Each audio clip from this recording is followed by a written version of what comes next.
Assalamualaikum warahmatullahi wabarakatuh. Assalamualaikum warahmatullahi wabarakatuh. Saya teman-teman, perkenalkan kami dari kelompok kelas 6B. Kami berjumlah 3 orang. Kelompok saya mendapatkan materi statistik, mata kuliah statistik tentang SPSS. Kami berjumlah 3 orang. Perkenalkan, nama saya Adi Dharma Saputra dan teman saya Hafiz Almaida, dan selanjutnya ada Bayu Valentin. Di sini teman-teman, kami diamanahkan sebuah tugas pengenalan suatu materi statistik tentang SPSS bagi pemula. Nah, di sini teman-teman, kita akan menjelaskan terlebih dahulu kepada teman-teman yang belum memahami apa itu sih arti dari SPSS. Nah, teman-teman, SPSS itu merupakan sebuah singkatan, yaitu singkatan dari Statistical Package for the Social Science. Adalah sebuah software yang mengolah data statistik. Di sini SPSS mampu menampung mengolah data yang berjumlah besar. Statistik memiliki 2 fungsi utama yang sangat penting, yaitu fungsi deskriptif dan fungsi inferensial. Nah, di sini teman-teman, kita akan mempelajari pengenalan dari aplikasi SPSS sendiri. Nah, teman-teman, di sini saya menggunakan aplikasi SPSS yang versi 26, dan ini termasuk versi terbaru, tapi ada aplikasi SPSS yang lebih baru, yaitu versi 27, ada juga versi 16.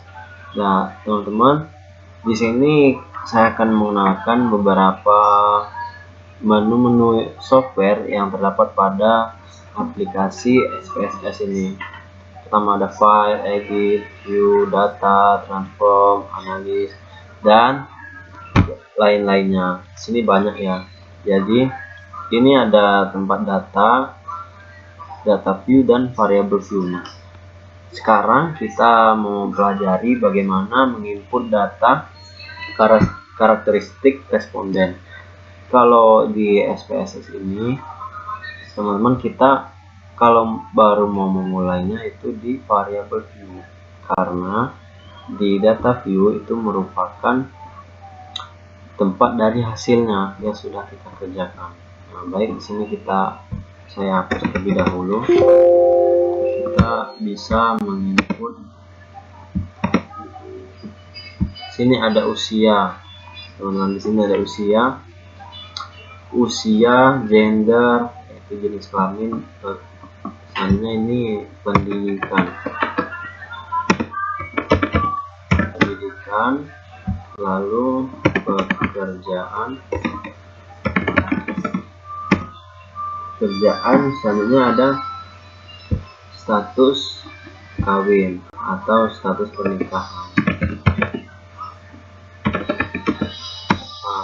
Teman-teman, di sini kita ada beberapa tipe, yaitu usia dari gender, pendidikan, pekerjaan itu merupakan kita menggunakan numerik berupa nomor.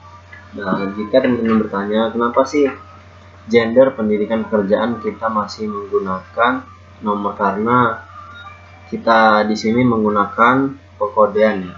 Jadi sini kita usia, kita gunakan nomor. Sudah. Selanjutnya teman-teman, desimalnya ini kita kenalin dulu. Semuanya kita kenalin.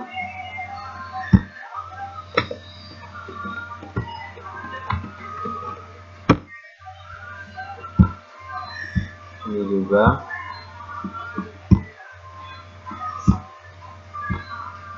Nah, sini teman-teman, kalau di SPSS, kalau di awalnya itu tidak bisa menggunakan spasi. Contohnya seperti ini kan, dia status kawin, dia tidak bisa menggunakan spasi. Contoh kawin. Nah, dia tidak bisa menggunakan spasi. Jadi untuk di awal itu kita menggunakan kode, yaitu menggunakan underscore status underscore kawin. Nah, sini baru bisa ya. Selanjutnya itu ada label. Label ini apa sih? Label ini merupakan tempat apa ya, lebih ke penjelasan dari kata. Contohnya kayak status kawin, pekerjaan. Mungkin kalau pekerjaan dan pendidikan itu tidak ada yang harus dijelaskan lagi teman-teman. Seperti contohnya gender, di sini kita ubah jenis kelamin. Nah, kalau di label itu sudah bisa menjelaskan ininya menggunakan spasi. Kalau di awal tadi tidak bisa, dia harus menggunakan underscore. Seperti itu teman-teman.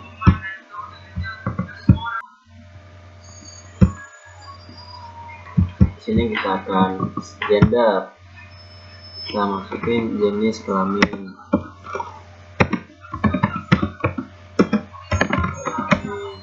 seperti usia,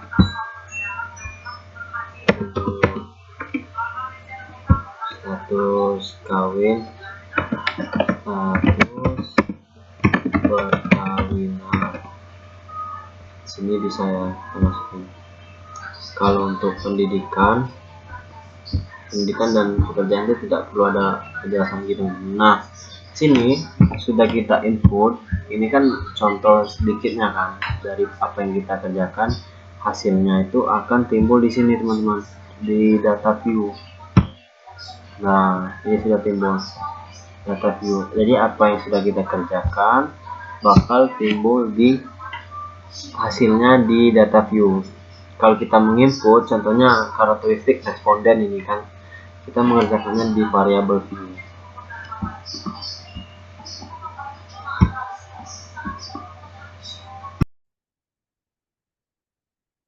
Baiklah, di sini saya ingin meneruskan materi yang Ali Dharma sampaikan tadi.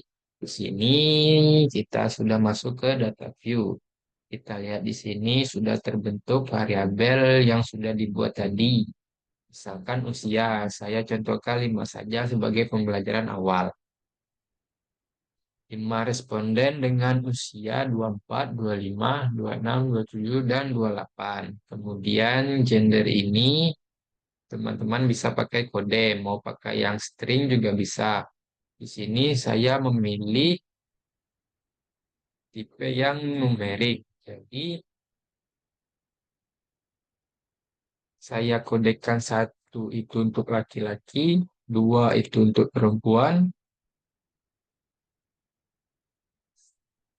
Jadi di sini terdapat 3 laki-laki dan 2 perempuan. Bisa juga kalau teman-teman mau ganti gender ini dengan string, kita bisa menggunakan string itu teman-teman. Bisa langsung.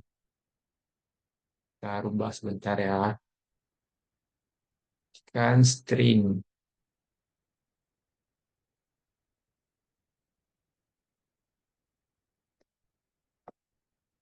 Kita kembali ke data view.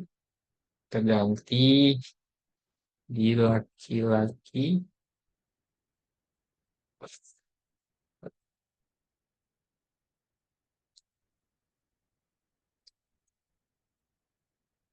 Perempuan.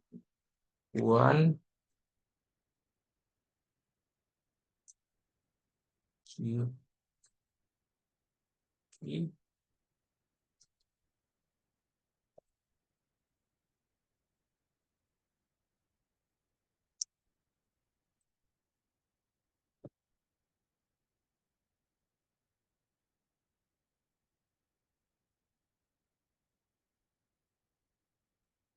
Ini kenapa tidak semua hurufnya lengkap itu karena jumlah yang di with itu kurang. Jadi kita tambahkan, kita naikkan menjadi 12.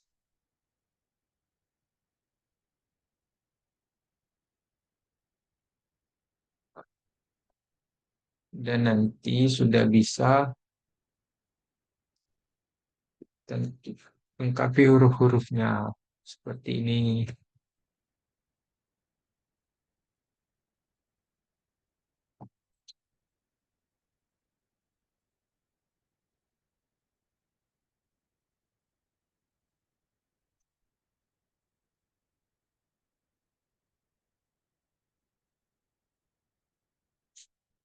Nah, seperti itu kira-kira. Sini kita sudah punya data, kemudian misalkan teman-teman pengen kode, biar biar mudah menginputnya, bisa juga pilih yang tadi string menjadi numerik. Kemudian yang pendidikan, teman-teman bisa menggunakan numerik maupun string seperti tadi.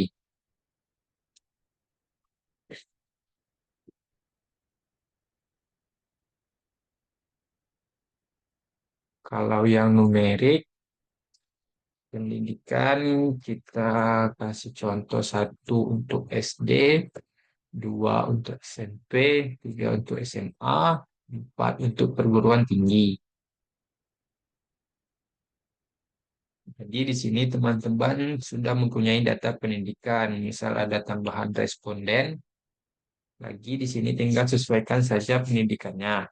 Misalkan responden 10, di sini yaitu SMA, tinggal input aja angka 3, berarti di SMA. Responden 11 misalnya SD, tinggal input aja satu di sini teman-teman. Sebagai contoh saja, kalau ada tambahan responden,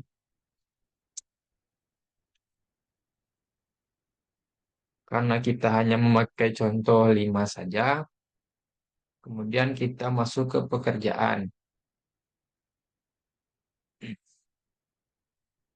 Pekerjaan ini saya contohkan pemahaman dasar dulu. Ini gender bisa kita menggunakan string, gender yang ini bisa menggunakan string dengan lengkap, bisa pakai numerik juga. Begitu juga pendidikan yang tadi bisa kita ubah jadi numerik juga. Ini juga bisa untuk string, jadi bisa selang-seling. Kode-kode yang itu bisa menjadi sifatnya seperti yang string, kita seling-seling saja. Nanti saya tunjukkan bagaimana cara mengubahnya ini. Kode-kode ini menjadi data yang sifatnya kategori seperti ini yang string. Ini yang string, dan ini yang numerik. Kemudian pekerjaan. Pekerjaan teman-teman juga bisa pakai yang string dan juga bisa pakai yang numerik. Misalkan satu untuk guru, dua untuk swasta, tiga untuk wirausaha, empat untuk PNS, lima untuk ibu rumah tangga. Nah, status kawin juga sama. Kawin atau tidak kawin bisa kita pakai numerik. Satu untuk kawin, dua untuk tidak kawin, dan seterusnya teman-teman.